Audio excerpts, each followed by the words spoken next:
दोस्तों आज देखेंगे कि किस प्रकार से जब हम हमारा हेडफोन या ईयरफोन है लैपटॉप के अंदर प्लग करते हैं तो वो काम नहीं कर रहा होता है तो क्या करना होता है। तो सबसे पहले हमें विंडोज़ के ऊपर जाना होगा।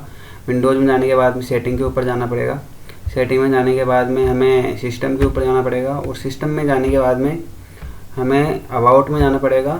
अबाउट में जाने के बाद में सिस्टम इन्फो पे जाना पड़ेगा। सिस्टम इन्फो के अंदर जाने के बाद में यहाँ पे एडवांस सिस्टम सेटिंग होगा तो यहाँ पे एडवांस सिस्टम सेटिंग में जाना होगा। और इसके अंदर हार्डवेयर है। हार्डवेयर में जाने के बाद में यहाँ पे डिवाइस इंस्टॉलेशन सेटिंग होगा। तो डिवाइस इंस्टॉलेशन सेटिंग में जाने के बाद में यहाँ पे जो ऑप्शन है येस एंड नो, तो इसमें नो आपको सिलेक्ट करना है। नो आपको सिलेक्ट करना है और इसको फिर सेव चेंजेस कर देना है। तो सेव चेंजेस हो गया है यहाँ पे। इसके बाद में यहाँ पे ओके कर देना है। ठीक है दोस्तों, यहाँ पे ओके करने के बाद में क्या होगा, आपको वापस से सिस्टम इन्फॉर्मेशन में आना है और यहाँ पे डिवाइस मैनेजर लिखा हुआ है, यहाँ पे जाना है। डिवाइस मैनेजर में जाने के बाद में क्या करना पड़ेगा आपको, यहाँ पे एक ऑडियो इनपुट एंड आउटपुट है, इसको आपको छोड़ना है। और यहाँ पे है sound video end game controller, इसके ऊपर जाना है। 2 बार क्लिक करोगे आप इसके ऊपर तो इसके बाद में यहाँ पे 2 ऑप्शन होगा, Intel display audio and Realtek audio.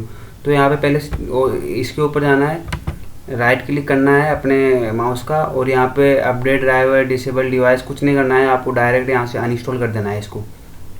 मैं अभी अनइंस्टॉल नहीं करूँगा क्योंकि मैंने करके देख लिया है। मैं अनइंस्टॉल करूँगा तो मैं यहाँ पे आपको है साउंड है, मेरी आवाज़ नहीं आएगी।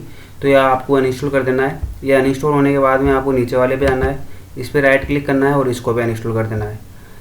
अब दोनों को अनइंस्टॉल कर दिया है। इसके बाद में आपको क्या करना है, अपना नेटवर्क है जो भी है इसको कनेक्ट करना है और आपका जो हेडफोन या ईयरफोन है उसे आपको लैपटॉप में कन्वर्ट लगाना है।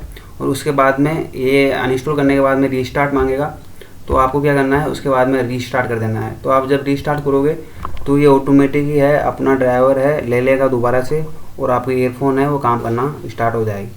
थैंक यू दोस्तों।